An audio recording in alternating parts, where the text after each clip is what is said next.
బ్రహ్మముడి సీరియల్లో అయితే ఇంకా కావ్య పరిస్థితి అయితే చూసిన ఎవరికైనా అయితే కన్నీళ్ళు అయితే ఇంక వస్తాయి. తను భర్త చనిపోయాడని తెలిసి కూడా కానీ లేదు నా భర్తే చనిపోలేదు బ్రతికే ఉన్నాడు అని చెప్పనని తను బాధపడుతూ ఉంటే, అలాగే ఇంకా కనకం వాళ్ళందరిని చూస్తే మీకు ఏమైనా అందరికి పిచ్చా, ఎందుకు నా భర్తను చనిపోయాడని పదే పదే అంటున్నారు, నా భర్త ఎక్కడికి చనిపోలేదు, తను ఏదో ఆఫీస్ పని మీదే వెళ్ళుంటాడని చెప్పని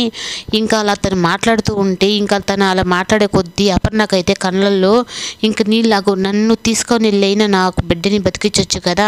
అన్నంతగా బాధ అయితే ఎమోషనల్గా అయితే బాధపడుతూ ఉంటుంది. ఇంకా అందరూ అయితే ఇంకా రాజుకి నిజంగా చనిపోయాడా లేదా ఇవన్నీ ఒక కళలాగే ఉంటే బాగున్ను